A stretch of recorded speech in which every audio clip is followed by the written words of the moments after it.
네, 이번 주차 8월 5주차의 클리닉 이제 시험지 중에서요.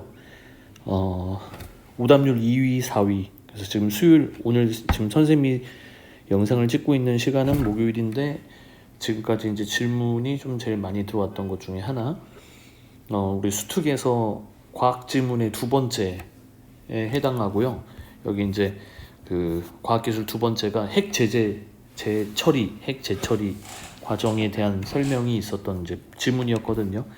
요걸 응용한 연계한 요 질문이 여기 14번에서 17번에서 출제가 되었고요. 일단은 여기 15번하고 17번이 이제 그 중에서 이제 각각 4위, 2위 이렇게 해당하는 거였습니다.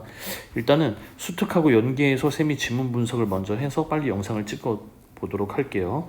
이걸 보고 복습을 하시거나 아니면 다시 이제 문제를 푸시고 나서 다시 오답 정리를 하는데 참고하시면 좋을 것 같습니다. 자, 일단은 우리가 이제 수특에서 과학기술 두 번째에서 핵 재처리 과정에서 배웠던 거를 좀 상기시켜 볼게요. 일단은 이제 이 원자력 발전을 위해서 이제 이 연료로 이용되는 우라늄이 있었고요. 그리고 이제 이 천연의 우라늄을 이제 핵분열을 이용해서 이제 핵분열에서 발생하는 그 큰 에너지를 가지고 이제 원자력 발전으로 이용을 하는 거라고 했거든요. 근데 이 천연의 재료 우라늄은 99%가 핵분열을 일으키지 못하는 우라늄 238로 구성이 돼 있어요. 99% 이상이요. 그럼 우리가 알고 있는 핵분열이 가능한 우라늄은 우라늄 235라고 해서 이 천연의 우라늄 안에는 0.7% 정도밖에 없어요. 그러면 이제 이 핵분열을 위해서라면 이 우라늄이 어떻게든 많아야 될 거 아니에요. 이 우라늄 235가. 그럼 대체적으로 이제 어느 정도 수준이냐면 이 우라늄 235의 비율이 3% 정도 이상은 필요하다. 최소한. 핵분열을 일으켜서 이 원자력 발전의 연료로 이용하기 위해서는요. 그러면 우리가 이 우라늄 안에 있는 이른바 우라늄 235를 0.7%밖에 정도밖에 안 되는 이 우라늄 235를 이제 농축을 시킨다. 그러니까 최대한 많이 이제 이것이 들어가게끔 농축을 시켜서 이제 그걸 연료로 이용하면 되겠죠, 그렇죠? 이 농축은 어떤 식으로 이루어졌나 했더니 원기둥 모양의 연료봉을 만들어서 이것을 이제 뭐 원기둥이라고 했으니까 이런 여러 개의 원기둥이 있겠죠, 그렇죠? 여기에 이제 고도의 우라늄 235를 농축한 이제 원기둥 모양의 연료봉을 만들고 이것을 다발로 묶어서 여러 개를 묶어서 이제 핵 연료를 만듭니다. 대신 이제 요 3% 정도는 넘어가겠죠. 우라늄 235의 비율이. 자, 그래서 이 핵 연료로 사용한 이 우라늄 235가 농축된 이 핵 연료로 사용한 이 원기둥 모양의 연료봉을 원자로에 넣어서 중성자들과 충돌을 시켜서 이제 핵분열을 유도시키고 핵분열이 일어났을 때 그 큰 에너지를 이제 에너지로 이용하는 거겠죠. 그리고 이후에 이제 반응력이 떨어지게 되면서 다시 이제 이 원자로에 넣었던 이 연료봉을 다시 꺼내는 겁니다. 그러면 꺼냈을 때 그 꺼낸 연료봉은 사용 후 핵 연료라고 부르고 SNF. 자, 여기 이제 이 핵 연료에는 뭐가 남아 있는지 여기다 쌤이 정리를 해놨어요. 핵분열을 이제 일으키지 못하는 이른바 우라늄 235가 있죠. 아까 이제 위에서 핵분열을 일으키는 쌤이 좀 잘못 써봤네요, 그렇죠? 그러니까 우라늄 238은 핵분열을 일으키지 않는 녀석이죠, 그렇죠? 그러니까 핵분열을 일으키지 않은 우라늄 238도 그 핵 연료 안에는 사용 후 핵 연료 안에는 있을 거고요. 그 다음에 핵분열을 이게 X가 뭐냐면 하지 않는다는 게 아니라 핵분열을 일으키지 못한, 그러니까 충분히 원료로 사용될 수 있는데 핵분열을 일으키지 않은 우라늄 235도 있을 거예요. 그렇죠? 그리고 애초에 핵분열을 일으키지 못하는 우라늄 238도 남아있고요. 이 우라늄 238과 중성자가 충돌해서 큰 이제 핵분열을 유도했고 그 다음에 큰 에너지를 얻었는데 그때 이 결합하고 이제 이후에 발생하는 플루토늄 239라는 요것도 이 안에 핵연료 안에 있습니다. 사용 핵연료 안에. 그리고 쌤이 여기 두 개에다가 이렇게 색칠을 해놨거든요, 그렇죠? 그래서 그 중에서 우라늄 235는 당연히 핵분열을 일으킬 수 있는 녀석이죠, 그렇죠? 얘와 그 다음에 중성자와 충돌을 해서 만들어진 이 플루토늄 239도 이제 언제든지 이 융합, 핵 분열 요것을 유도할 수 있는 성분인 거예요. 그래서 이제 특히 이 플루토늄 239는 핵무기의 원료가 돼서 이제 조금 이제 많은 감시와 이제 제재를 받게 될 수밖에 없죠. 매우 위험한 거죠, 그렇죠? 그래서 우리 수특에서는 뭐가 나왔었냐면 퓨렉스 공법이 나왔어요. 그러니까 이 핵 연료 안에 이제 이 핵 찌꺼기죠. 찌꺼기라고 하는 게 좀 아닐 수도 있고, 이제 사용 후 남은 핵 연료를 액체로 만들어서 이 액체를 다시 우라늄 235와 플루토늄 239를 추출해서 이 두 개를 각각 분리해내는 방법이었어요. 그래야지만 여기 이제 핵무기의 원료로 사용되는 플루토늄 239를 이제 관리를 할 수 있죠. 그렇죠? 자, 그래서 여기도 이제 문맥은 비슷하고요. 개념도 비슷합니다. 그러니까 문제가 좀 이해 안 되더라도 지문만 이해해도 절반 이상의 성공은 우리가 할 수 있다라고 생각합니다. 원자력 발전은 사용 후 핵연료를 남기고 이 사용 후 핵연료에는 자, 이렇게 이제 색깔 칠했죠, 그렇죠? 연소되지 못한 우라늄. 아까 조금 더 자세히 얘기해 보자면 핵분열을 일으키지 못한 이제 핵분열할 수 있는 우라늄 235죠. 그리고 애초에 이제 핵분열이라는 걸 할 수 없는 238도 있고요, 그렇죠? 그다음에 플루토늄 이제 같이 합쳐져서 만들어진 거죠.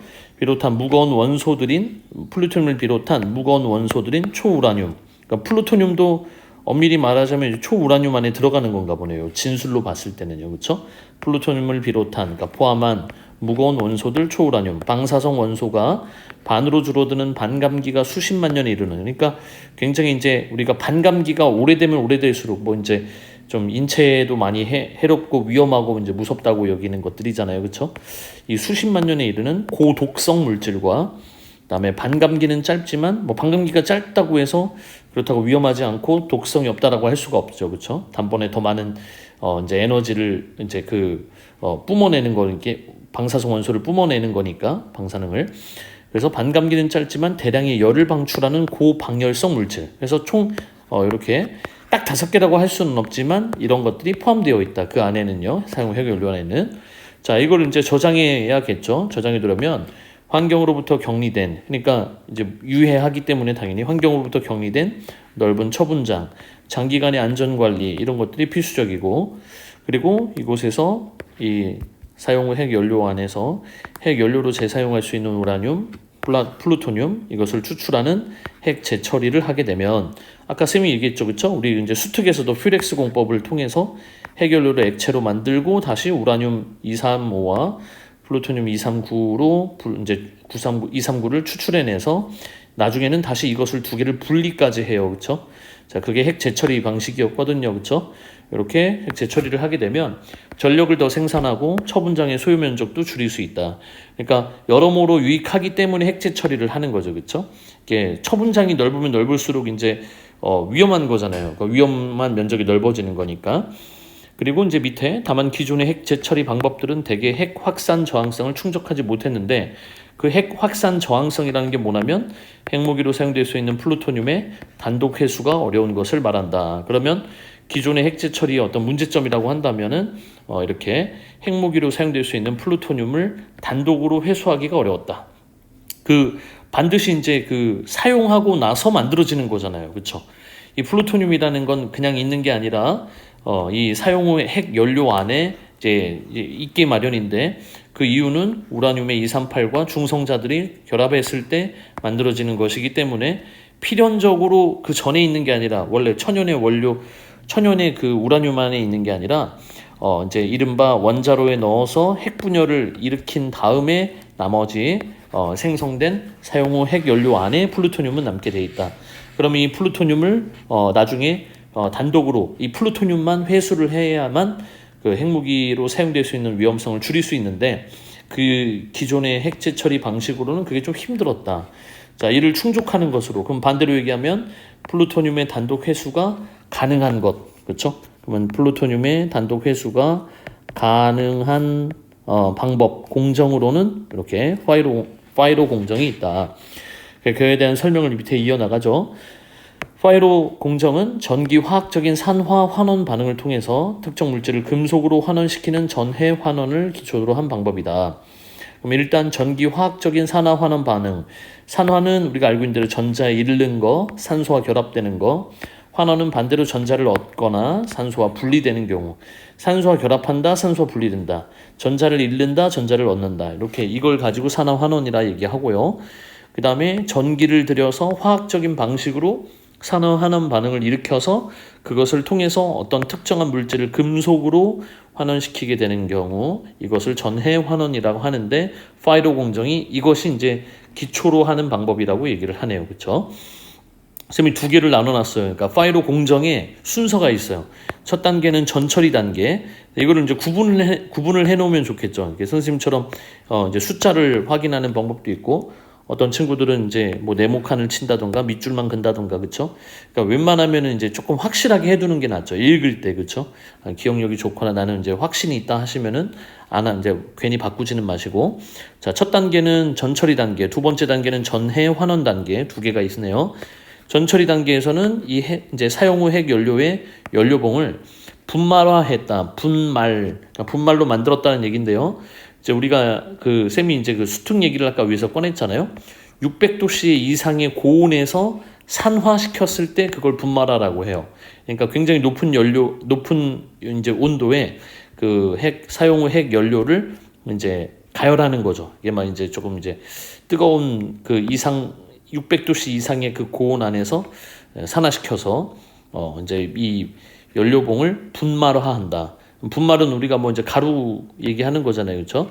그리고 이 분말을 윤활제와 혼합한 후에, 그러니까 이 윤활제가 윤활하게 뭐 이제 만들어주는 역할을 하니까 윤활제라고 할 텐데, 구체적으로 어떤 건지는 말을 안 했으나 구멍이 많은 특성 다공성을 띠도록 하는 건가 봐요. 그러니까 이 분말화된 이제 사용 후 핵 연료를 윤활제와 혼합을 하게 되면은 다공성이 띄어지고, 그러니까 구멍이 많이 생기게 되고, 그리고 작은 덩어리 펠릿이라는 것으로 성형하는데, 그러니까 만들었다는 거죠. 그러면 작은 덩어리 펠릿, 그러니까 쌤이 이제 찾아봤어요. 이제 어휘사전에서 어떤 물질의 형태를 바꿔서 만들어진 작은 조각, 그러니까 피스, 작은 조각이 이제 뭐 압축된 조각, 뭐 이런 것을 펠릿이라고 하더라고요. 그러면 다시 한번 정리를 해보면, 전처리 단계가 있어서 파이로 공정. 자, 사용 후 핵 연료의 그 연료봉을 이미 다 사용했잖아요, 그렇죠? 아까 쌤이 수특에 대한 얘기를 했지만 그 안에는 여러 가지 이제 성분들이 아직도 남아 있어요. 자, 이것을 600도씨 이상의 고온에서 분말화해서 뭐 산화시켰다 해도 돼요, 그냥 산화해서 분말화시켰다. 그러면 이 만들어진 분말을 다시, 어쨌든 이 분말은 이 SNF인 거죠, 그렇죠? 사용 후 핵 연료인 거죠. 윤활제와 혼합을 해서 구멍이 많은 다공성을 띠도록 했고, 그 다공성을 띠도록 한 후에 작은 덩어리 펠릿으로 성형을 했다. 그럼 작은 덩어리들이 만들어진 거예요, 그렇죠? 자, 이는 다음 단계가 원활하게 진행되도록 하기 위함이다. 그 다음 단계가 전해 환원 단계네요, 그렇죠? 핵 연료 산화물인 이른바 핵 연료 산화물. 핵 연료, 아까 우리 이제 사용 후 핵 연료 이렇게만 얘기를 했는데, 왜 산화물이 된다면 아까 이제 분말화했다, 산화시켰다라고 했잖아요, 그렇죠?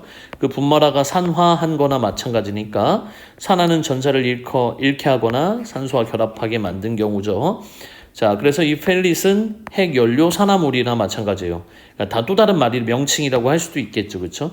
어쨌든 이거의 펠릿이라는 것의 어떤 정체니까요, 그렇죠?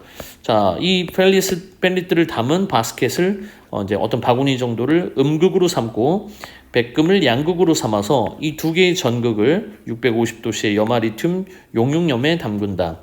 용융염이란 녹아서 액체가 된 염류를 말하고, 이 용융염 안에 핵연료 산화물 펠릿들이 담겨 있는 음극의 바스켓과 백금으로 만들어진 양극이 두 개의 전극이 있다.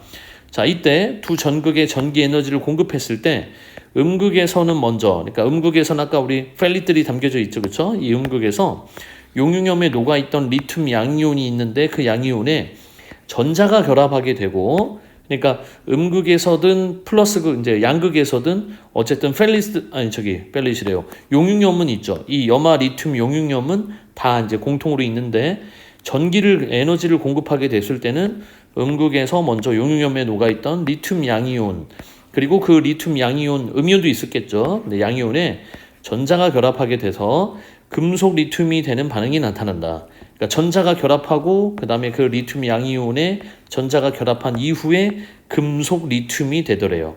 그럼 아까 우리 위에서 얘기했지만 특정한 물질을 금속으로 환원시키는 전해 환원이다. 이게 전해 환원 과정 맞네요. 그렇죠? 특정한 물질이 금속이 됐잖아요.